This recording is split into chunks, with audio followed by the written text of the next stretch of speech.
Assalamualaikum warahmatullahi wabarakatuh.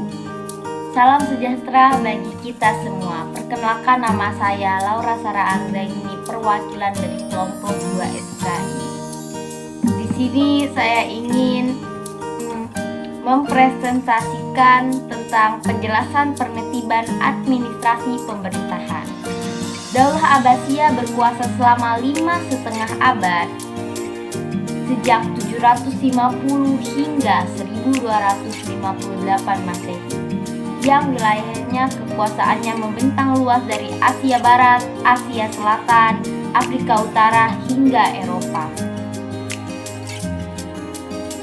Pada masa inilah peradaban Islam berada pada puncak kejayaannya. Sejawat menyebutnya sebagai Golden Age, tahun keemasan.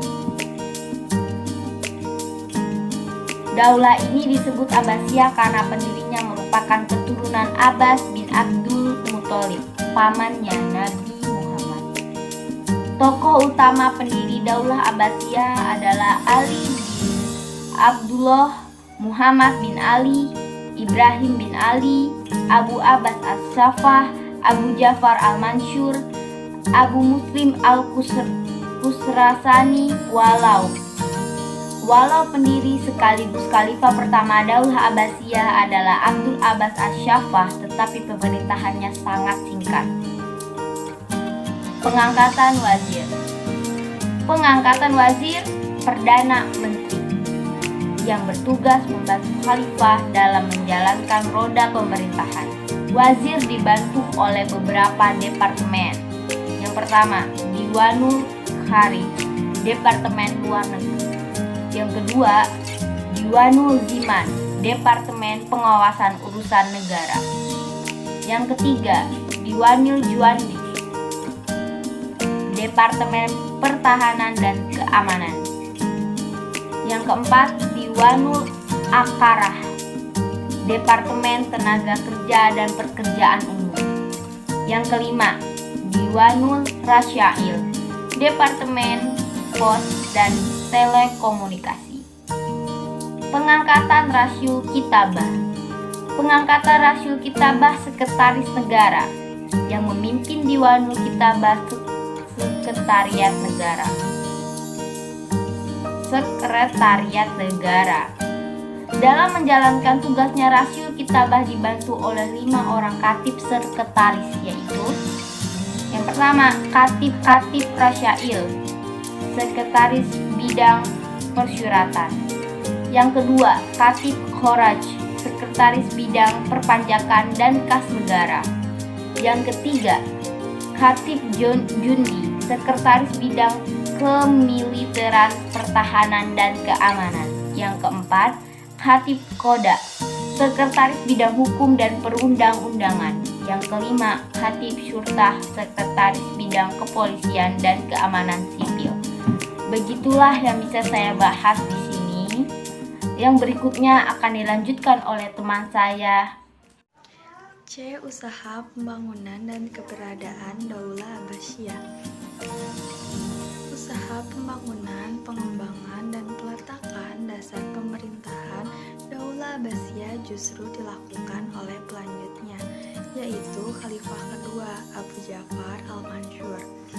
Keberadaan Daulah Abbasiyah berlangsung selama 550 tahun atau 5,5 abad, 132 sampai 656 H atau 750 sampai 1258 Masehi. Selama periode itu, pola pemerintahan Daulah Abbasiyah berubah-ubah sesuai dengan perubahan politik, sosial, budaya, dan pengusaha. 37 Khalifah Dinasti Bani Abbasiyah. Dari 37 Khalifah Dinasti Bani Abbasiyah, terdapat beberapa orang khalifah yang ter-BBM kenal, di antaranya Abu Ja'far Al-Mansur, Harun Ar-Rasyidin, Abdullah Al-Makmum.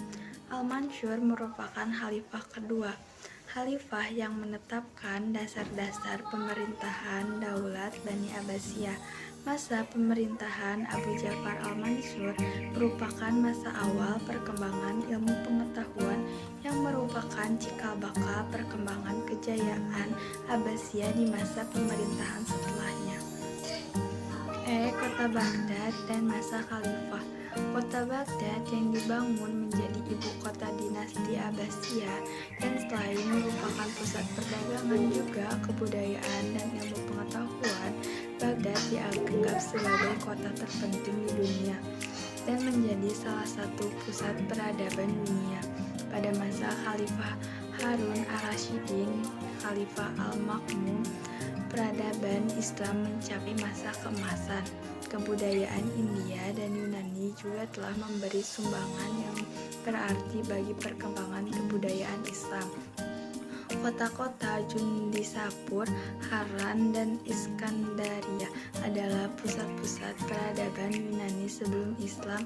Setelah Islam datang, tradisi keilmuan Yunani terjadi bahkan mengalami perkembangan yang semakin pesat. Beberapa sastrawan dan budayawan yang muncul pada masa itu adalah Ibnu Maskawai dan Al-Kindi Al-Mansur.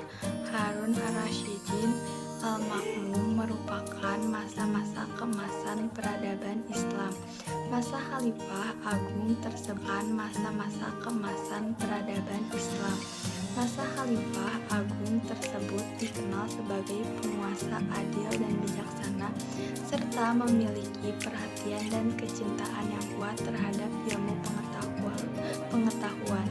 Dukungan dan kegigihan mereka dalam perkembangan ilmu pengetahuan dan pengembangan peradaban Islam tercermin dalam berbagai kebijakan pemerintahannya. Sekian dari saya. Wassalamualaikum warahmatullahi wabarakatuh.